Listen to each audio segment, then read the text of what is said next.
Jeritan Malam Part 7 Metamorfosis. Kenapa, Jak?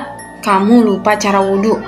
Ucap Minto sedikit meledek melihatku hanya terdiam, tidak melakukan apa-apa. Setelah lama berpikir, akhirnya aku putuskan untuk melanjutkannya. Dan seperti yang telah aku duga untuk kedua kali, basuhan air yang seharusnya menyejukkan ini laksana tumpahan air keras yang membakar wajah ini. Sial, apa-apaan ini? Makiku seraya menutupi wajah dengan kedua telapak tangan. Jak, kamu kenapa? Tanya Minto dengan kebingungan. Aku baik-baik aja, Tok. Sebaiknya kamu sholat sendiri dulu. Jawabku sambil beranjak pergi meninggalkan Minto yang masih terdiam kebingungan. Enggan rasanya menjelaskan apa yang aku rasakan kepada Minto. Cukuplah aku yang menanggung sendiri semua hasil perbuatanku. Duduk sini di gereja, ucap pasuku begitu melihat kehadiranku. Sepertinya dia sudah mengerti dengan apa yang aku rasakan. Sepertinya kamu sudah melangkah terlalu jauh, sangat jauh, hingga kamu tidak menyadari dampak buruk dari semua perbuatanmu. Hela napas pasuku begitu dalam, seakan sedang menerawang resiko-resiko yang akan aku hadapi.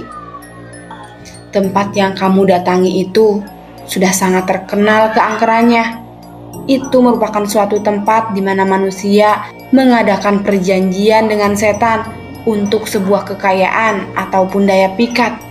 Tidak semua orang bisa semudah itu bertemu dan mengadakan perjanjian dengan mereka. Ucap pasuku kembali menjelaskan. Malam ini kita akan coba menyadarkan teman kamu ini. Semoga semua ini belum terlambat. Suasana malam ini sungguh terasa berbeda. Perasaan mencekam bercampur dengan harapan cemas akan kondisi indera seakan menjadi melodi menakutkan di tengah kesunyian malam yang mulai merambat ke titik kesempurnaan. Tepat jam 9 malam, akhirnya sosok yang kami nanti-nantikan kehadirannya menampakkan keberadaannya. Mas Dikin. Sosok yang dalam beberapa jam ini menjadi sosok yang sangat aku rindukan kehadirannya. Wah, Pak Reja, seperti melihat hantu saja melihat saya, ucap Mas Dikin yang merasa sungkan mendapatkan perhatian yang lebih dariku. Andaikan mereka mengerti dengan kecemasan yang aku rasakan, tentu mereka akan memakluminya. Terlihat raut kebahagiaan di wajah Mas Dikin melihat keadaanku yang sudah pulih kembali seperti sedia kala. Dik-Dikin, bagaimana dengan barang-barang titipan saya? Tanya pasuku kembali memperhatikan tas plastik yang berada di tangan Mas Dikin. Semuanya ada, Pak, jawab Mas Dikin seraya menyerahkan tas plastik yang berada di tangannya. Beberapa pemuda desa yang ikut serta menyertai Mas Dikin seperti sudah mengerti dengan apa yang harus dikerjakannya. Kini barang-barang yang sudah dikeluarkan segera tersusun rapi dalam wadah besar yang terbuat dari anyaman bambu. Mataku seakan terbelalak menyaksikan apa yang aku lihat. Untuk keberapa kalinya aku harus berhadapan dengan apa yang dinamakan sesajen. Ini hanya persyaratan, Dik, sebagai bentuk penghormatan kepada leluhur, ucap pasuku seakan mengetahui apa yang aku pikirkan. Mari kita mulai. Tepukan tangannya di bahuku menandakan keyakinannya akan berjalan lancarnya semua proses ini. Apapun yang terjadi, besok kita harus mencari rumah Mbak Warsono. Terlihat anggukan kepala dari Minto dan Mas Dikin, tanda menyetujui apa yang aku usulkan. Sebelum kita memulai proses ini, saya cuma berpesan, tetap pejamkan mata, walaupun kalian merasakan atau mendengar sesuatu. Pasukuk mencoba memberikan arahannya. Dengan perlahan, Pasukuk mulai memadamkan lampu kamar dan menggantikannya dengan cahaya lilin. Wangi aroma kemenyan pun mulai merebak di antara kepulan asap putih. Terlihat tangannya memberikan aba-aba agar kami memejamkan mata. Seiring dengan rapalan yang keluar dari mulutnya, entah apa maksud dari semua ucapannya itu. Hingga akhirnya secara perlahan suara Pasukuk mulai mengecil dan akhirnya hilang tertelan kesunyian. Hawa di dalam kamar yang semula terasa hangat kini mulai berganti menjadi dingin. Ingin rasanya membuka mata ini dan melihat apa yang sedang terjadi. Tapi kekhawatiran atas keselamatan Indra membuatku mengurungkan semua keinginan itu. Ja, suara begitu terdengar jelas di tanganku, sangat pelan dan hampir menyerupai sebuah desahan bila dibandingkan dengan sebuah ucapan. Aku coba untuk mengenali ciri dari suara itu, dan akhirnya aku bisa memastikan ini bukan suara Minto dan Mas Dikin yang aku kenal. Ini jelas suara Indra, suara yang sangat familiar di telinga ini, walaupun aku harus mendengarkannya dengan mata terpejam. Tolong jangan tinggalkan aku, Ja. Aku belum ingin mati. Iba rasanya jika harus mendengar suara Indra yang penuh dengan keputusasaan dan penderitaan. Andai saja aku tidak teringat dengan apa yang dipesankan pasuku, tentu saja aku sudah membuka mata dan membalikan badan untuk melihat apa yang terjadi pada Indra. Selang beberapa kembali, suara-suara itu terdengar di telingaku, begitu menggelitik hasratku untuk membantunya. Cukup, aku udah nggak kuat lagi. Aku memaki semua rasa ketakutan yang aku alami. Hingga akhirnya aku memutuskan untuk membuka mata. Belum sempat mataku terbuka, sebuah suara kembali terdengar tepat di samping kiriku. Dilanjutkan dengan langkah kaki yang agak panik dari pasuku yang berada di depan kami. Kini, tanpa menghiraukan perkataan pasuku agar kami tidak membuka mata, aku abaikan. Dan benar saja, setelah mataku bisa melihat secara sempurna, terlihat Minto yang terbaring di lantai dengan posisi menggelepar-gelepar. Tolong nyalakan lampunya, perintah pasuku. Dengan segera, aku menuju saklar lampu dan menyalakannya.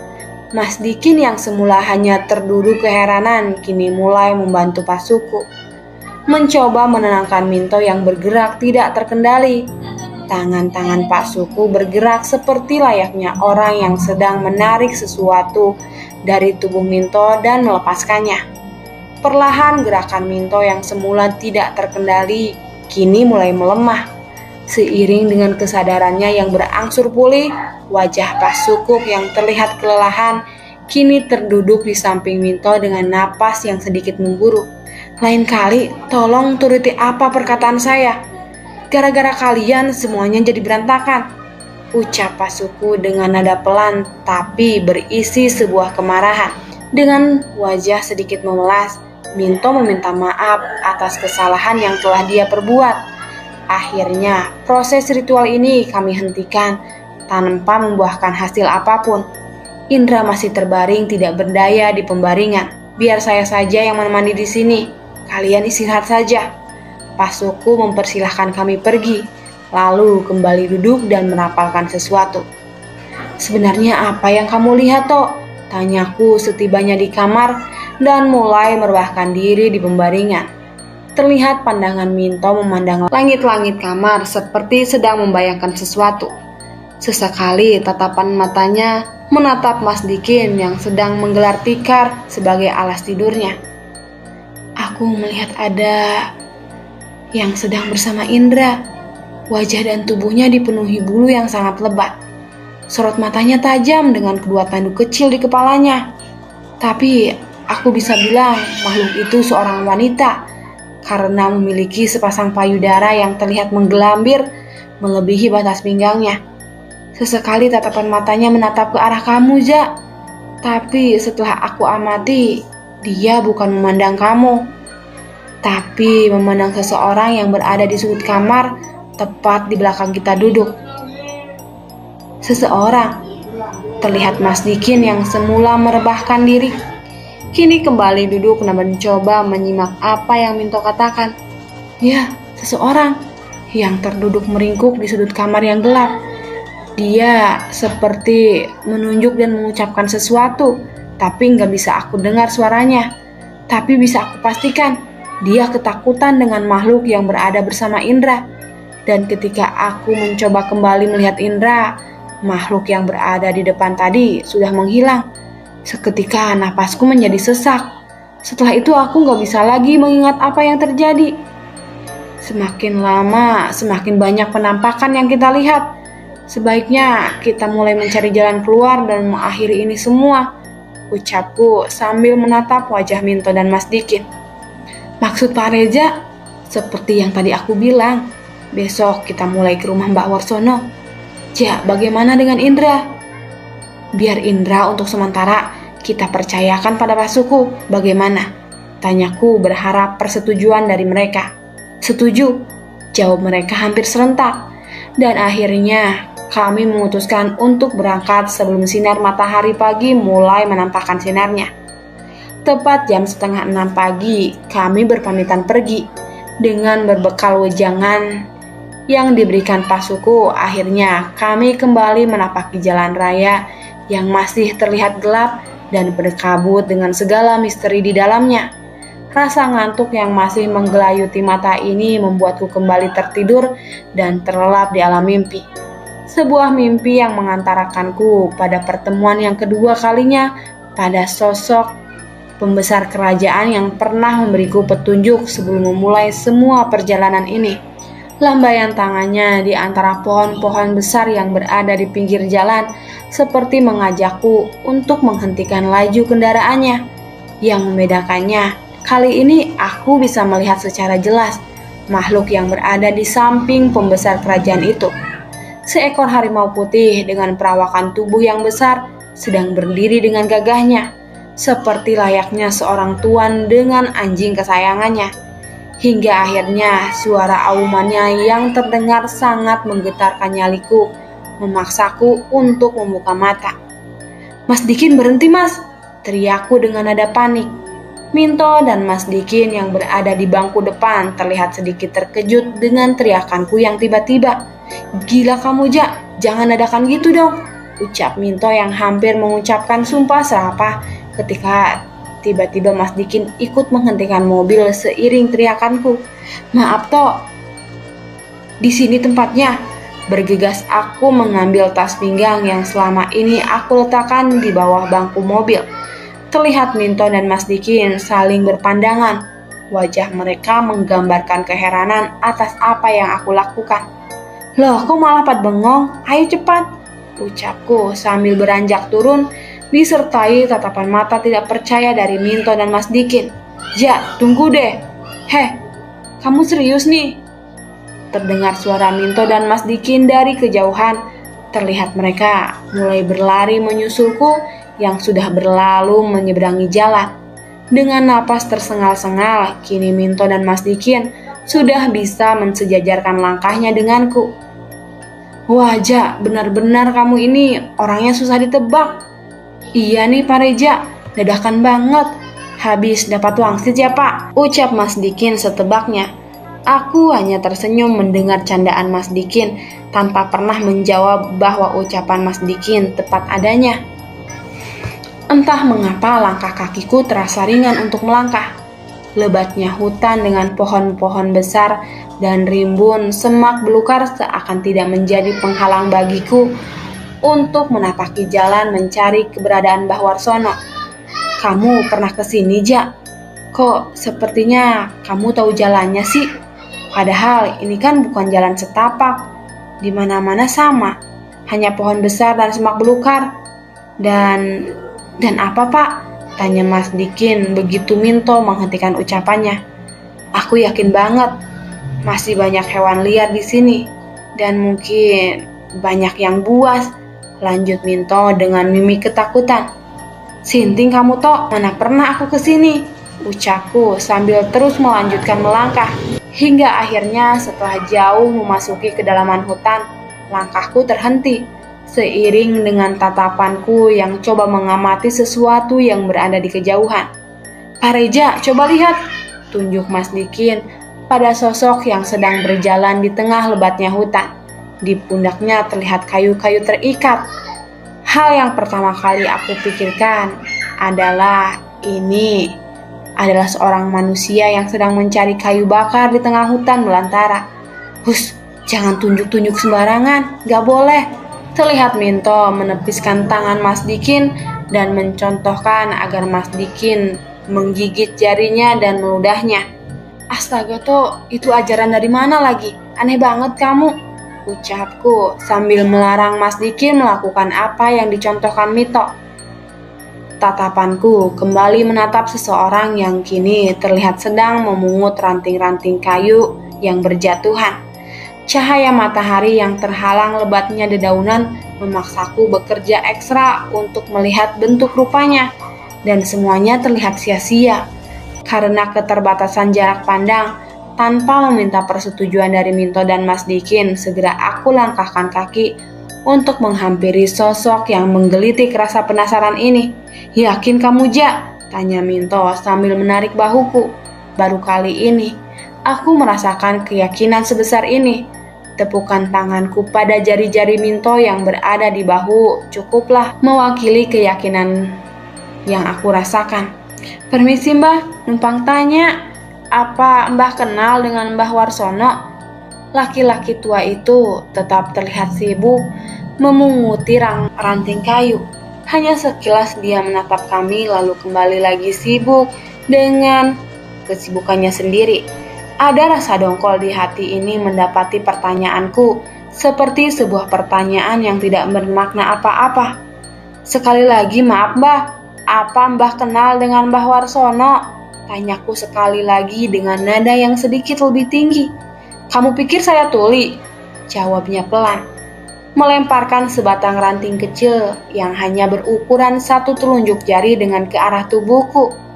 Tapi efek sakit yang ditimbulkannya sangat luar biasa. Ranting kayu yang ringan itu memberikan efek dari sebuah lemparan batu berukuran sebutir telur ayam. Kernitan di dahiku sudah cukup memberitahukan kepada Dikin dan Mas Mito akan sakit yang aku rasakan. "Ikut saya." Laki-laki tua itu berjalan mendahului kami dengan langkah tegap seperti tidak ada beban di pundaknya. Ingin rasanya aku menawarkan diri untuk membantunya, tapi sebuah kesalahpahaman bisa berakibat fatal buat kami, hingga semua keinginan ini hanya bertahan menjadi sebuah keinginan. Seperti tanpa halangan yang berarti, laki-laki tua yang berjalan tanpa menggunakan alas kaki itu berjalan semakin cepat hingga memaksa kami untuk sedikit berlari. Hingga akhirnya kami disambut oleh sebuah gubuk kecil yang berada di tengah lebatnya hutan. "Kalau kalian haus, silahkan ambil airnya sendiri di situ," ucap laki-laki tua itu sambil meletakkan kayu yang berada di pundaknya. Sebuah tembikar besar yang terbuat dari tanah liat tampak berada tepat di bawah sebuah pohon besar dengan air jernih di dalamnya. Tanpa menunggu lama, segera kami menciduk air dengan menggunakan gayung batok kelapa yang sepertinya sengaja dipersiapkan untuk wadah meminum. Segar air yang mengalir membasahi tenggorokan ini seperti menghapus segala dahaga yang kami rasakan selama perjalanan. Sejenak kami memperhatikan laki-laki tua itu seperti sedang melakukan pemanasan ringan. Gerakan-gerakan yang diperlihatkannya seperti tidak menunjukkan usianya yang sudah senja. Dari sebuah tingkah laku yang diperlihatkannya cukuplah untukku membuat sesuatu kesimpulan bahwa laki-laki tua yang berada di hadapanku ini adalah Mbah Warsono, seorang ahli kanuragan yang menghilangkan dirinya dalam lebatnya hutan. "Perkenalkan, saya Reja Mbah. Ini teman-teman saya, Dikin dan Minto.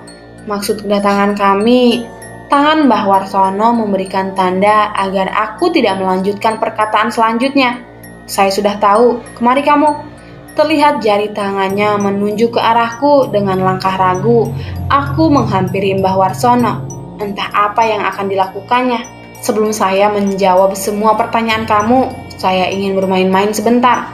Suara khas lelaki tua ini kini terlihat sedikit ramah dengan candaannya. Dengan menggunakan telapak tangannya, lelaki tua itu memukul sebuah pohon dengan ukuran lingkaran diameter pohon yang cukup besar. Untuk pukulannya yang pertama, di antara rasa percaya dan tidak percaya, aku melihat rimbunya daun yang menghiasi batang pohon terlihat berguguran. Begitu juga dengan pukulan kedua. Guguran daun yang berjatuhan terlihat semakin banyak. dan itu cukup menimbulkan rasa takut di hatiku melihat tenaga dalamnya yang luar biasa. Hingga akhirnya pukulan ketiga yang memaksaku harus memundurkan langkah. Tiba-tiba semuanya terasa menjadi gelap. Aku tidak sadarkan diri hingga akhirnya aku mendapati diriku sudah berada di dalam gubuk dengan Minto dan Mas Dikin yang terduduk dia menemani. Seluruh badanku benar-benar terasa sakit untuk digerakkan. Apa yang terjadi? Tanyaku kepada Minto dan Mas Dikin yang sedikit memandang aneh ke arahku. Buset, kamu pernah belajar sesuatu di perguruan bela diri, Za? Aku hanya menggeleng mendapati pertanyaan dari Minto dan berharap adanya penjelasan dari Minto. Hingga akhirnya Mas Dikin menjelaskan apa yang sudah terjadi. Lah, yang benar, tanyaku dengan nada tidak percaya. Benar, Pak. Di saat pukulan Mbah Warsono yang terakhir, Bapak tiba-tiba terjatuh, tapi itu hanya sebentar. Setelah itu, Bapak terlihat mengeram-ngeram layaknya harimau. Coba lihat jari-jari Bapak Reza yang kotor karena tanah. Semua itu karena Pak Reza terlihat mencakar-cakar tanah tempat Pak Reza terjatuh. Aku mencoba menyimak dan memaknai semua penjelasan Mas Dikin. Ini sangat tidak mungkin. Bagaimana mungkin aku yang sedari kecil sama sekali tidak berhubungan dengan seni bela diri bisa melakukan hal seperti itu? Hingga akhirnya Mbah Warsono mencoba memancing Pak Reza untuk berdiri. Kalau aku bawa alat perekam, Ja, udah aku rekam tuh peristiwa ketika kamu berpencak layaknya pendekar yang sudah menguasai jurus secara mahir. Bahkan Mbah Warsono yang mahir aja terlihat agak kewalahan. Keren, Ja, keren. Mendengar penjelasan Minto bukannya membuatku menjadi merasa bangga ataupun hebat. Justru aku merasa menjadi aneh dengan semua penjelasan ini. Balurkan ini tubuhnya. Terlihat Mbah Warsono hadir dengan membawa sebatang bambu yang berisi minyak yang menyerupai minyak sayur dan menyerahkannya kepada Mas Dikin untuk dibalurkan di tubuhku. Sesaat setelah dibalurkan, rasa sakit di sekujur tubuhku terlihat agak mulai membaik. Coba saya lihat keris yang kamu bawa itu, ucap Mbah Warsono seperti seorang yang sudah dengan pasti mengetahui apa yang aku bawa. Perlahan aku ambil gulungan kain yang berisi raja dari dalam tas dan menyerahkannya kepada Mbah Warsono. Terlihat Mbah Warsono mengagumi apa yang sedang berada di tatapan matanya. Sebuah keris kini sudah tersingkap dari kainnya. Dari mana kamu mendapatkan ini? Tanya Mbah Warsono mencoba mencari tahu.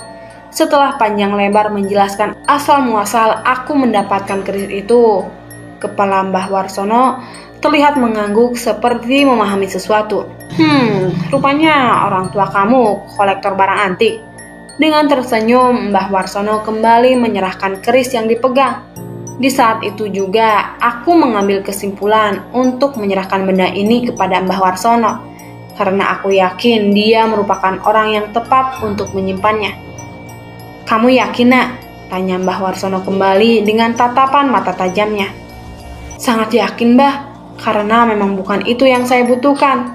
Saya hanya ingin membuktikan keberadaan yang gaib memang nyata adanya. Tapi saya mencoba menselaraskan dengan ilmu pengetahuan yang saya pelajari selama ini.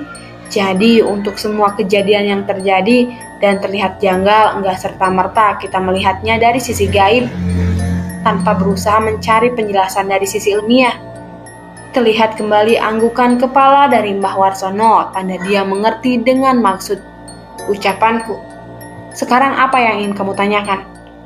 Tanpa basa-basi lagi, Minto segera menjelaskan runtutan peristiwa yang terjadi di mes hingga peristiwa-peristiwa aneh yang mengiringi perjalanan kami. Jadi sekarang kalian tinggal di mes tua itu? Iya, Mbah, jawab kami hampir serempak. Sebenarnya mes itu milik sebuah keluarga yang diwariskan secara turun-temurun sebelum akhirnya dibeli oleh perusahaan tempat kalian sekarang bekerja. Semua cerita yang kamu dengar dari Hesti tentang dia yang janda dan orang tuanya yang bercerai itu sama sekali nggak benar. Maksud Mbah, aku merasa keterangan yang Mbah Warsono berikan semakin menarik hingga aku lupa akan rasa sakit di tubuh ini. Usia saya sekarang hampir 107 tahun. Mungkin usia Hesti sekitar 75 atau 85 tahun. Orang tua Hesti mewarisi kekayaan turun-temurun dari keluarga besarnya. Keanehan yang saya lihat dari keluarga besar itu, selalu ada kematian bayi di setiap anggota keluarga yang sudah memiliki keturunan. Semua kematian dan prosesi pemakamannya dilakukan secara tertutup. Belum lagi perlakuan kasarnya terhadap hewan, terutama kucing dan anjing. Warga sekitar semakin lama semakin tidak nyaman dengan ritual-ritual aneh yang dilakukan pada saat malam-malam tertentu. Banyak yang mengatakan bahwa ini adalah suatu bentuk perjanjian dengan setan. Kami terdiam seakan tidak percaya mendengar sebuah kisah masa lalu mes yang begitu hitam. Sehitam kejadian-kejadian yang selalu menghantui kami selama tinggal di mes tua itu. Hingga akhirnya kemarahan warga memuncak dan tidak bisa menerima hal seperti itu ada di desanya. Pernah beberapa kali warga mencoba menghabisi kedua orang tua Hesti, tapi selalu gagal. Gosip yang berkembang mengatakan kedua orang tua Hesti memiliki sebuah ilmu yang membuatnya sulit untuk dibunuh. Hingga akhirnya pada suatu hari tersiar kabar orang tua Hesti mati terbunuh di rumahnya dengan tubuh penuh luka, tidak berkepala, dan hanya menyisakan Hesti yang menangis menatapi kepergian orang tuanya.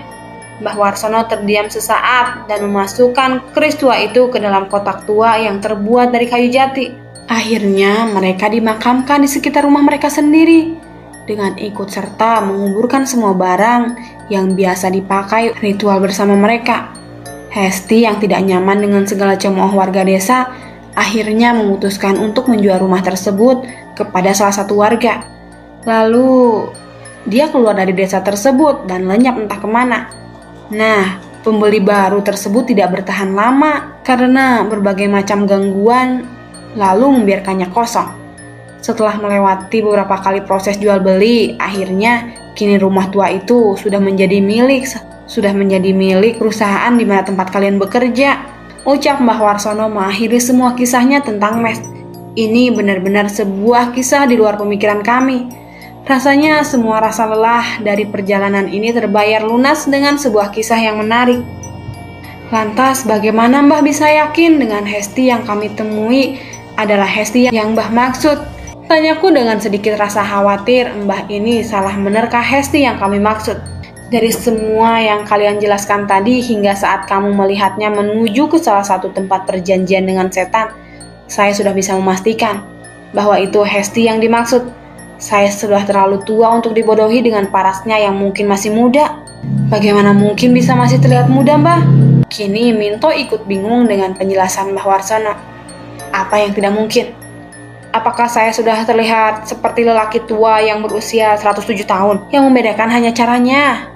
Saya masih terlihat seperti ini karena proses kanuragan saya. Sedangkan Hesti, itu semua karena proses ritualnya dengan setan. Terlihat Minto dan Mas Dikin saling berpandangan, sedangkan aku hanya tertunduk, terdiam menyesali semua yang telah aku lakukan. Nak Reza, saya bukan ahli agama dan orang pintar. Ada baiknya Nak Reza membicarakan semua kejadian yang Nak Reza lakukan.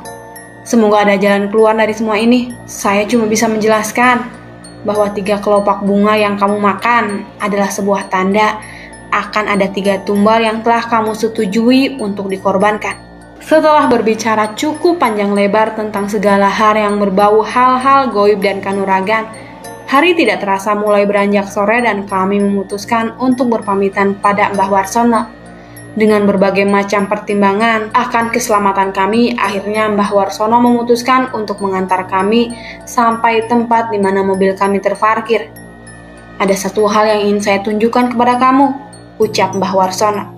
Tangan kanan Mbah Warsono terlihat menutupi kedua mataku, sedangkan tangan yang kiri terasa seperti menjentikan jari jemarinya di kepala seperti layaknya seorang yang sedang menekan tombol keyboard. Buka mata kamu secara perlahan-lahan dan coba lihat ke arah deretan pohon-pohon besar di depan kamu. Dengan sangat perlahan, aku coba membuka mata dan mencoba melihat seperti petunjuk yang diberikan Mbah Warsono. Hal pertama yang aku rasakan adalah penglihatanku seperti bayang-bayangan, hingga akhirnya semua terlihat begitu jelas dan nyata. Aku bisa melihat beberapa makhluk yang menyerupai manusia dengan tubuh kerdil hilir mudik berjalan memasuki hutan. Ada beberapa di antaranya yang terlihat membawa ikan di tangannya. Mungkin mereka merasakan bahwa kehadiran mereka bisa aku lihat. Dengan suara yang hampir menyerupai suara bebek, terlihat mereka dengan serempak berlari menembus lebatnya hutan dan menghilang. Kini Mbah Warsono kembali menutupi penghilahatanku dengan telapak tangannya. Mulutnya seperti berkomat-kamit kecil dan mengakhirinya dengan sebuah elusan di kepalaku. Itu salah satu contoh kehidupan yang menemani saya tinggal di hutan ini. Tidak semuanya yang berbentuk goib itu jahat dan menyesatkan. Sambil tersenyum, Mbah Warsono mengambil sesuatu dari kantong celananya dan menyerahkannya padaku. Seraya berpesan untuk membuktikan apa yang pernah dijelaskannya mengenai Hesti dan Mestua itu. Setelah kamu membuktikannya, tolong kamu buang benda ini. Dengan sendirinya dia akan kembali pada saya. Ucapnya sambil melangkahkan kaki menembus dan menghilang dalam hutan yang mulai tertutup kabut dan kegelapan. Ini adalah sebuah puncak dari perjalanan untuk sebuah pembuktian. Tepat jam 11 malam, kami tiba di kediaman Pasuku. Sebuah proses ritual ternyata telah kembali dilakukan oleh Pasukuk dengan dibantu beberapa warga desa. Kami hanya bisa menunggu semua proses itu selesai. Hingga akhirnya sebuah kabar menggembirakan datang. Indra yang sudah terbaring tidak sadarkan diri dalam beberapa hari, kini sudah mulai kembali sadar. Raut wajah kegembiraan juga terlihat dari wajah Pasuku.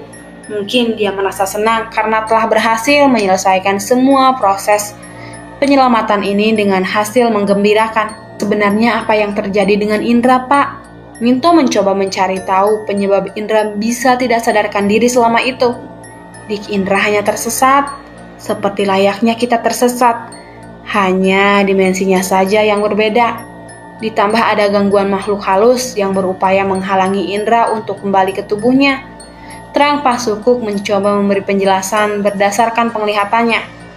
Setelah beristirahat dan menyerahkan sejumlah uang kepada warga desa sebagai bentuk rasa terima kasih kami, akhirnya keesokan harinya kami berpamitan untuk kembali pulang ke mes, sebuah tempat yang menjadi awal dari semua perjalanan ini. Sebenarnya apa yang kamu alami selama kamu gak sadarkan diri, ndak? Hembusan asap rokok tebal seakan membuang semua rasa penasaranku akan sejarah mes dan sosok Hesti yang misterius. Semua terasa gelap, Ja. Hanya kegelapan yang aku temui ketika aku terbangun dari tidur. Sosok kamu yang sebelumnya berbaring di sampingku seakan lenyap tak berbekas. Aku benar-benar bingung, Ja. Benar-benar kehilangan arah. Indra mencoba menerangkan semua itu dengan rasa ketakutan yang dalam. Jari jemari tangannya yang terselip sebatang rokok terlihat bergetar. Setiap hela napasnya berupaya menghilangkan semua kejadian buruk itu dari memori pikirannya. Sejujurnya, aku mendengar suara kamu di saat proses ritual yang dilakukan oleh Pasuku. Itu memang aku, Ja. Aku melihat kalian duduk sangat jauh di tempat yang sangat terang. Mungkin di telingamu suara aku seperti sebuah bisikan, tapi kenyataan yang terjadi aku berteriak sebisa-bisanya agar kamu bisa mendengar semua ucapanku. Sosok-sosok hitam seperti kera itu benar-benar menakutkan. Keinginanku untuk menghampiri kalian aku urungkan karena rasa takut akan sosok itu mengalahkan keberanianku. Hingga akhirnya di waktu yang lain, aku kembali melihat cahaya terang itu tanpa ada satupun sosok makhluk hitam yang menghalangiku. Hingga akhirnya aku tersadar dan mendapati diriku sedang berada di antara Pasuku dan warga desa lainnya. Ada nada kelegaan yang Indra rasakan ketika kata-kata terakhirnya terucap. Syukurlah, ndak. Andai terjadi apa-apa dengan kamu, aku merasa sebagai orang yang paling bersalah. Ucapku sambil berusaha merangkul bahu Indra. Jadi bagaimana, Ja? Kamu sudah puas kan? Terlihat Minto menolehkan kepalanya sambil tersenyum. Tinggal sebuah pembuktian, jawabku sambil mengeluarkan sebuah cincin yang diberikan Mbah Warsono. Sebaiknya kita mampir dulu ke tempat makan Hesti sebelum menuju ke mes. Kebetulan perut kita sama sekali belum terisi, usul Minto, yang langsung kami setujui.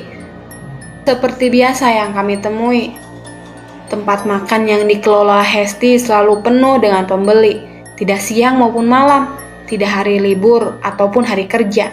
Seakan-akan daya tarik rumah makan ini begitu besar.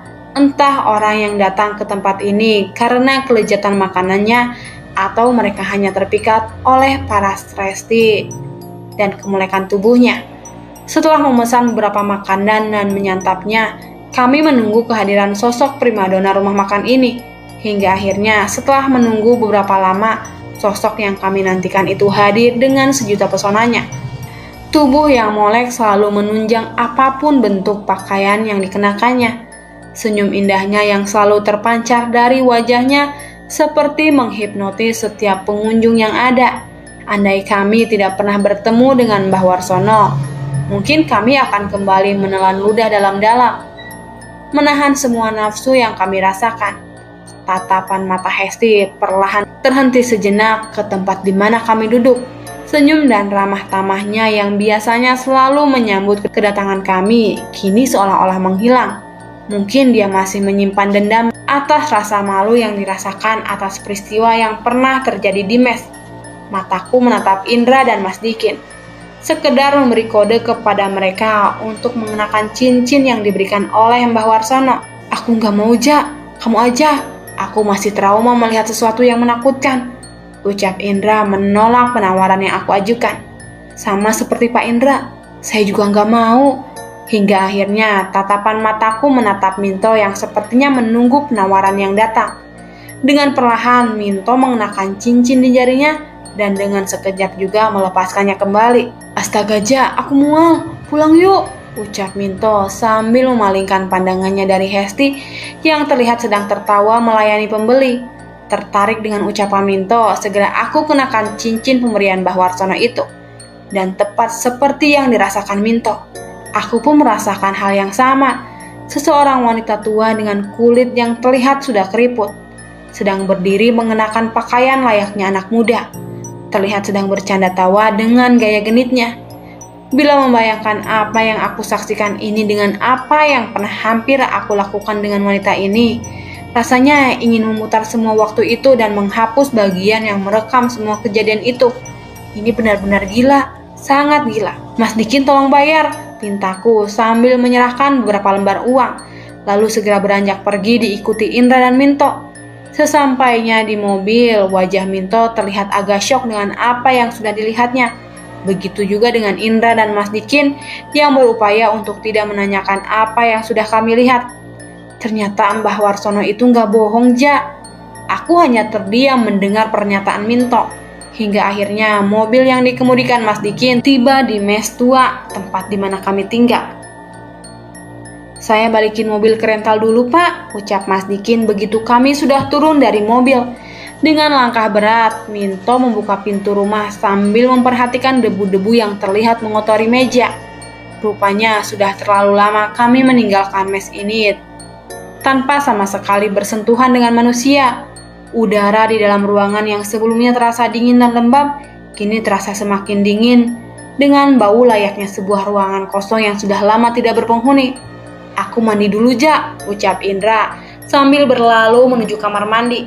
Terlihat Minto membawa pakaian kotornya ke dalam kamar, dan aku masih terpaku sendiri di ruang tamu, memandang setiap detail ruangan sambil membayangkan peristiwa-peristiwa yang pernah terjadi di mes ini, seperti apa yang pernah diceritakan oleh Mbah Warsono.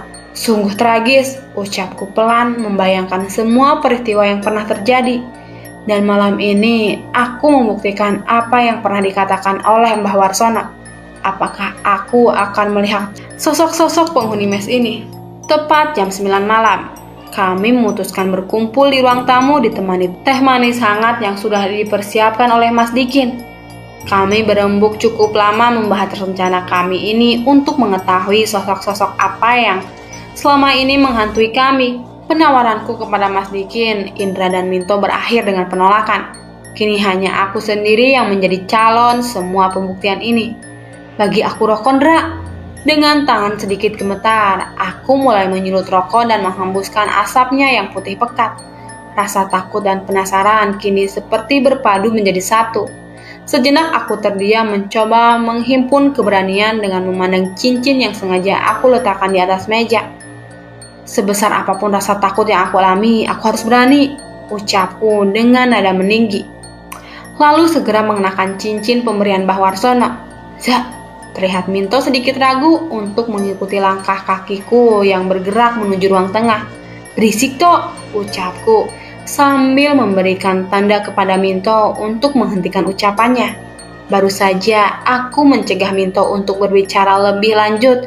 Tatapan mataku menangkap sosok seorang wanita tanpa kepala dengan rantai kaki menimbulkan bunyi gemerincing di lantai. Terlihat mengambang masuki kamar Minto. Lehernya yang terlihat masih menampakkan rembesan darah segar seketika membuatnya liku ciut dan memutuskan untuk segera melepaskan cincin pemberian Mbah Warsono. Ini cukup, aku percaya dengan omongan Mbah Warsono, teriakku sambil melangkahkan kaki keluar rumah. Setelah menatap kembali cincin pemberian Mbah Warsono ini cukup lama, akhirnya aku memutuskan untuk membuangnya sejauh-jauhnya. Sejauh ucapan terima kasihku untuk Mbah Warsono yang telah membantuku menyingkap semua misteri ini dan menghilangkan semua rasa penasaran yang aku rasakan. Malam ini kami terdiam menatap gelapnya langit malam dengan sebuah kenyataan bahwa di mes tua ini kami hidup berdampingan dengan makhluk-makhluk yang tak kasat mata. Hanya ada beberapa pilihan untuk menyikapi ini semua. Hidup berdampingan dengan resiko ketakutan yang selalu menghantui, atau pergi meninggalkan semua ini dengan sebuah hasil pembelajaran dari sebuah pembuktian. Dan malam ini hanya menyisakan sebuah perbincangan kecil yang belum bisa aku sepakati dengan sesuatu yang bersifat goib, yaitu tumbal.